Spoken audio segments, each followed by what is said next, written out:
So we have now the third presentation with Ken Rabin.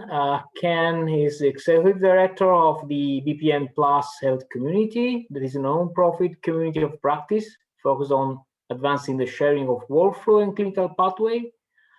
He has been also involved in HIT for over 20 years and served as Director of Standard Interoperability for the Veteran Health Administration and Chief Architect of HP Enterprise Services Federal Health Portfolio, and with also multiple role in the industry SDOs.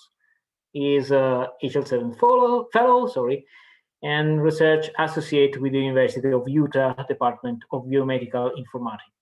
Thank you so much, Ken, for being with us, and the floor is yours, and thank you for your presentation.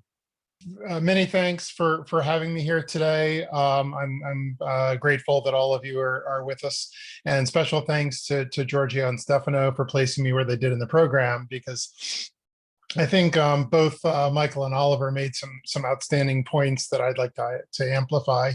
So as Michael was talking about his stack, his kind of 5 tiers, which really set the stage really well for the importance of context, to achieve interoperability. I think that's a critical theme, and I'll be amplifying that. I think what Oliver was just saying, in terms of kind of the role of, really the patient in directing their own care, I think that's critically important. And again, those themes will come out in what I'm hoping to talk about today.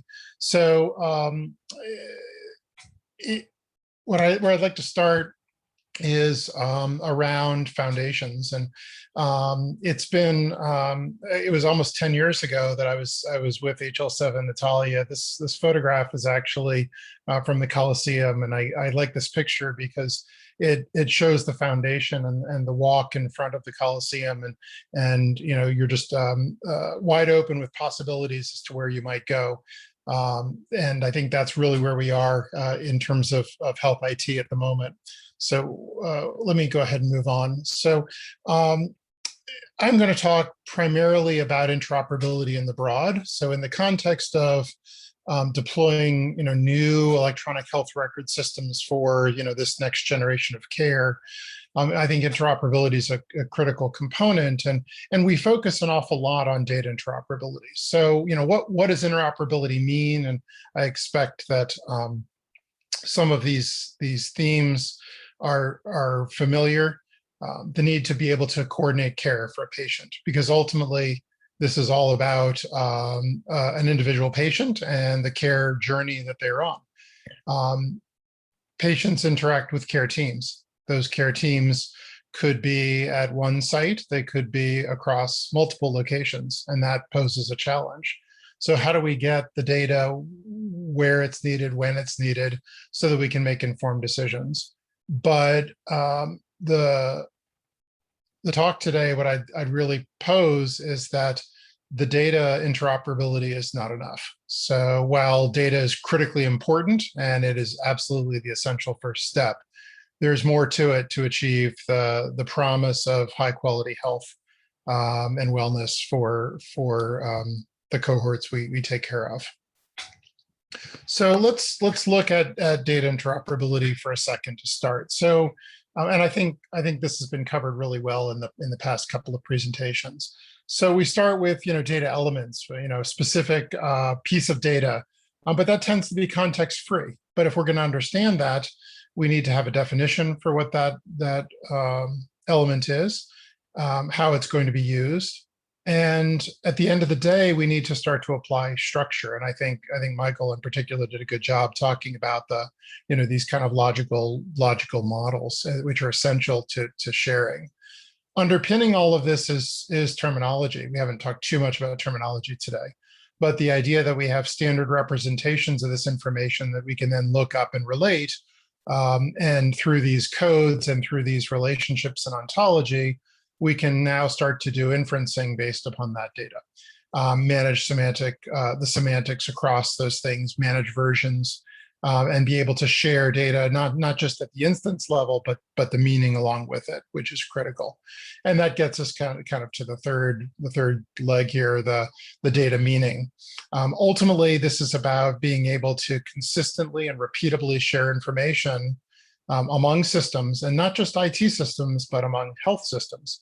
And that needs to be durable over time. So when we look up patient values from 5 years ago, 10 years ago, we need to understand what the data meant at that time, and then how that might differ today if we're going to make smart, informed decisions about patient care.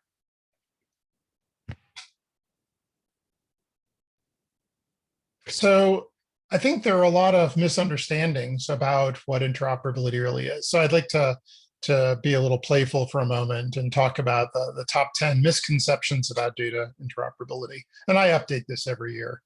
So first misconception is I exchange data, therefore I'm interoperable. So there are a lot of expectations of that. So just because I exchange data doesn't mean that the other party understands the data that they're receiving, that data is high enough quality and fidelity to be able to do something with that data. So there are real challenges with that. I support place your favorite standard here.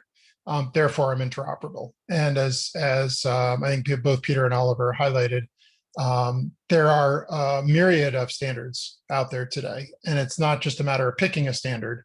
And just because you're using a standard doesn't mean you're interoperable. My organization is interoperable because we've chosen this product, and this product is interoperable. That's a common misconception. If I use standards, I'll be interoperable. So again, we've talked about the importance of context and role and use. There's no such thing as partial interoperability. Many believe that this is an all or nothing. And I think as you explore this next generation, this is very much a spectrum. And not only is there a wide variety of options on this interoperability spectrum, but the spectrum itself is moving over time, because what was considered, a very successful interoperability program 5 years ago is now substantially inadequate. So we continue to advance, and we need to keep pace with the evolution of the industry. There's a misconception that we don't need to worry about our legacy systems. So at the point we bring in our new system, often we have to make very difficult implementation decisions, such as how much legacy data is going to come into the new system, or are we going to keep the old system online? If we decide to migrate data in, how do we deal with data quality? So there are a lot of challenges there. We're using codes, therefore we're interoperable. So again, codes and coding systems and ontologies exist for a purpose. There is no one code system to rule them all. In the organizations that I've worked, there are as many as 100 different authoritative coding systems that are used in tandem and across different representations, which is just pragmatic for achieving our goals. We've established a policy, we're compliant with that policy, therefore we're interoperable. We've reached our objectives, we're done. We don't need to invest anymore. And then finally, and I say this tongue in cheek, is we're using FHIR. FHIR holds amazing promise. And FHIR has, in my opinion, largely ubiquitized access to data. So where historically it was very difficult to get data out of a system, FHIR has made that substantially easier. But it has its own challenges. So FHIR is a part of the answer, but it is not the answer. So what? So what about all this?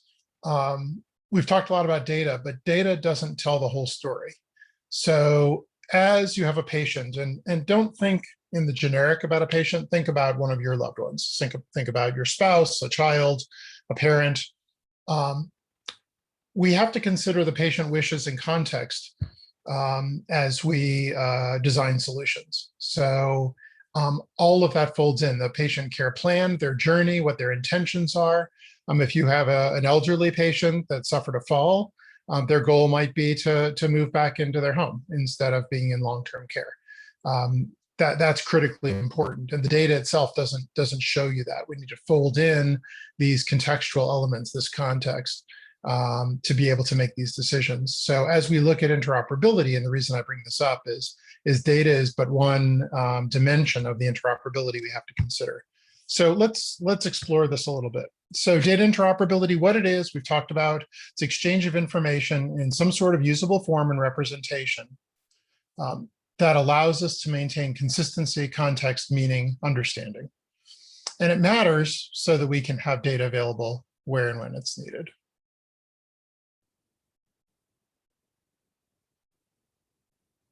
The next leg I'd like to introduce is what I'll call knowledge interoperability. So what I mean by knowledge interoperability is that what we know about medicine, it's a good thing to take low-dose aspirin after a cardiac event. We know that, well, we can take COVID. What we know about COVID and what should be treated and how could we treat COVID has changed over the past year substantially. We have a much better understanding of the, and again, I'm not a physician, so please forgive my clinical examples. But the pace of our understanding of what happens within medicine is doubling every 6 months. So how do we bring the appropriate knowledge to that point of care so that that can be used appropriately in the context of a patient's need? And how do we make that accessible and ultimately machine accessible through activities such as clinical decision support? So knowledge interoperability is about getting this understanding of medicine out of the white papers and out of the journals and actually into practice. And then the third piece of this puzzle is what I'll call process interoperability. So if we have a patient that has some chronic disease conditions and they might be receiving care at a couple of different locations or sites, they go to one location for nutrition management, they go somewhere else for physical therapy, et cetera. How do the activities associated with that patient's wellness and care transition with them across this journey? So how do we establish process models to explain what should be happening in terms of the remediation for a particular disease condition? How do we document what those processes are? How do we share them among institutions? When there's a new guideline that's been published by the clinical college, the cardiology community, how do we embrace that guideline and bring it into practice at our point of care? Right now, it takes months or years from the point that a new guideline is published to the point that we're able to actually adopt it within an institution. And that affects, thousands of lives. And that's a huge challenge. So at the end of the day, we need to be able to be adaptive as care changes, as our understanding of medicine changes. We need to have systems that support that change, embrace that change, and allow us to bring that to bear. So what does interoperability look like today? Again, I'm not going to focus on the data piece. That's been well told. Records are exchanged via CDA, CCDA, FHIR, et cetera. There are a wide variety of approaches for exchanging information, such as health information exchanges in the US or regional exchanges worldwide. There's limited reporting of quality indicators in public health. So all too often, this is an afterthought and it's not kind of baked into the infrastructure that's deployed. And patient data access is usually done via portal. So if I'm being seen at 2 or 3 different locations or health systems, I might have 2 or 3 different logins in different portals to assemble that information for me. And that common intersection is the fact that it's my health, it's my care, and I need to take care of that. So we overlay the knowledge interoperability. Today, there's inconsistent use of terminologies. So we've got dozens or hundreds of clinical terminologies out there. Those are not necessarily compatible. They don't necessarily complement one another. There are gaps, there are overlaps. Clinical decision support is used intermittently. It's emerging into the mainstream, but if you've seen one product, you've seen the way the one product deals with CDS, and that's not necessarily the same as what's happening in a different product. And the knowledge models that are used to express this are often proprietary. So that content is not freely available. It's not usually licensed. It's baked into or part of the platform that's providing that capability. And that leaves us with process interoperability. Best practices, clinical pathways, care guidelines are effectively paper. They're digital paper. They're produced as, PDF documents or similar, but they have the same constraints as would paper. They're difficult to share. It takes a human to consume them often. The ability to bring them into the IT is challenging. We've got some automated routing, some automated order sets and referrals and so on, but clinical quality management is usually not holistic. It's largely a manual process, and the pieces don't fit together, especially when you span electronic health record instances, even if it's in the same product, or worse still is if you're spanning different products. So we've talked about standards. I'm not going to dwell on these, but all of the acronyms here are real standards activities that are playing in each of the spaces. And you'll have these slides to look at your leisure. I very much like the comment that it takes a village, and I think it was Michael's example about the windmills.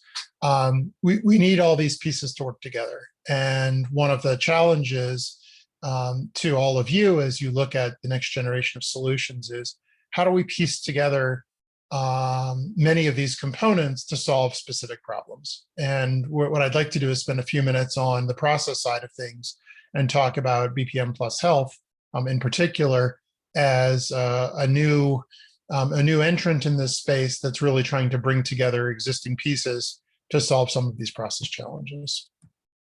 So what is BPM Plus Health at a glance? This is a community of practice that was created because these best practices, these emerging care pathways, are moving faster than we can. So we've got 40, 50, however many clinical specialties, each of which is working on putting out the best possible guidance to improve care. And organizations like health providers just can't keep pace.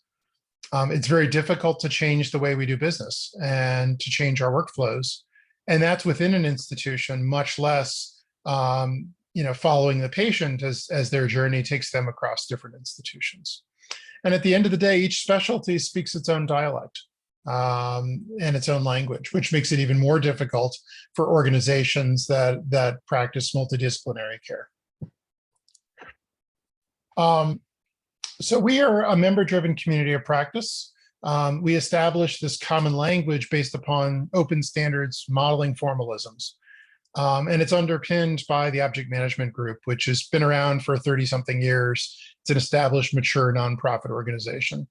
And that's where BPM Plus lives. And that really provides a culture to allow different groups to collaborate. So it's an open ecosystem. It's not a standards body, even though we are very strong on standards. We're not developing standards under BPM. What we're doing is consuming them and applying them to this process interoperability problem. And the community element of this is what's critically important. So while we are producing guidance and white papers and reference implementations, it's really getting a peer community together that's trying to solve this problem and think through the difficulties that each of them has within their institution. Under this umbrella, we've got 6 different working groups. I'm not going to walk through each of them now. Anyone that's interested, I'm happy to set up time and we can do a deeper dive on this. But we cover the full spectrum from authoring, how do you actually create a guideline using these open standards and these models, to how do you go implement these in software and be able to bring in a model and then directly execute it. So in this case, these models aren't just pretty pictures, they're executable models. So they serve as alternatives to source code. They can be serialized, they can be transported, and they can be executed. And we've got a whole span of other activities in between. In terms of the involvement of the community, it's also a fairly large spectrum from professional organizations to healthcare providers and vendors and so on. We had some initial support when we launched about 1.5 years ago from several large industry players, and you'll see HL7 is prominent in that list as is HIMSS and a few others. So a few things to know. All of the activities under BPM Plus are open. You don't need to be a member to participate. You can just look up our call calendar, pick a call, and dial in. Many of our calls are not unfriendly to Europe, but they're not ideal either. But we will work with stakeholders that plan to be regular contributors to find suitable times. Underpinning everything that we do is openness, transparency, and also pragmatism. So we're trying to be very practical in what we do so that the solutions are viable and implementable. I've already talked that we're not a standards body, and that is very deliberate. That said, we have relationships with several SDOs, and we're working with HL7, we're working with the OMG, and we're working with others as we piece different parts together to make sure that the pieces fit. I've mentioned that we're stewarded by a 30-year mature organization, so we've kind of got that operational support that's necessary for us to keep things working smoothly. And ultimately, what's most important is this is a community of health IT experts and professionals that are really just passionate about this subject. And my goal as kind of the lead of the community is to bring in outstanding people and then let them do good work and to get out of their way. So this is not a directive community. It's very much grassroots driven. So as organizations show up, they identify their priorities and their challenges, and we begin work on those activities based upon community need and interest. So a few projects just to give you a sense of some of what we do. Again, this list will be left for your convenience. I'm only going to touch on one or two of these.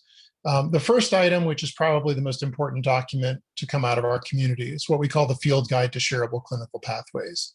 So this is a style guide that says, if I have this care guideline, this clinical practice guideline, and let's say it's for antenatal care, and maybe it's a 150-page document, how do I represent the content of that in a model and do it in such a way that that can be shared and be consumed by a small rural clinic or by a major metropolitan hospital or by something in between, an academic medical center, what have you?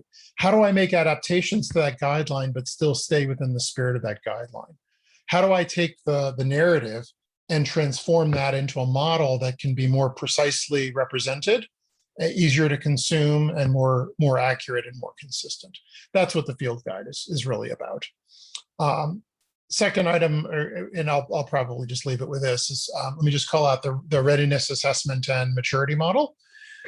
So this was based on a CMMI type model, the Software Engineering Institute, 5-tier maturity model. And this particular model allows an organization to assess how ready they are to embrace process change. So it gives a series of assertions stratified by level to help someone make an informed decision about where they are, what the challenges are that they might expect, and what activities can they undertake to be more effective in terms of process improvement and quality. So that gives just a couple of examples. So I'll wrap up with this. If this is a topic of interest, I strongly encourage you to get involved. There's the website. We've got probably 100 hours of sessions and video on demand. It's in English, so forgive us for that. Many activities are open to both members and non-members, so you can determine a topic of interest and start to dial into the calls and decide if it's something of interest to you. And we even have a tier that allows you to contribute without being a member. Members do get privileges. We have some community sandboxes, test beds, modeling environments, and tools. Contributors get some limited access to that, and members get full access to that. We do hold monthly, we call it a virtual coffee session, to allow for interaction with members of the community for you to be able to ask your questions and better understand work in process. And we have virtual event planned for September and hopefully face-to-face in December. So I'll end with this quote from our Chief Medical Informatics Officer. The hardest thing to pick up in a sea of noise is the thing that didn't happen. So it's fairly easy to look at data and see what happened in the past, but data is a record of what has already happened. How do we identify something that should have happened that didn't happen? And it's when we start to examine process and adherence to those processes and outcomes that we can start to identify those things that haven't happened and improve on that. So let me wrap with that. Thank you so much for giving me the opportunity to join you today. Thank you, Ken.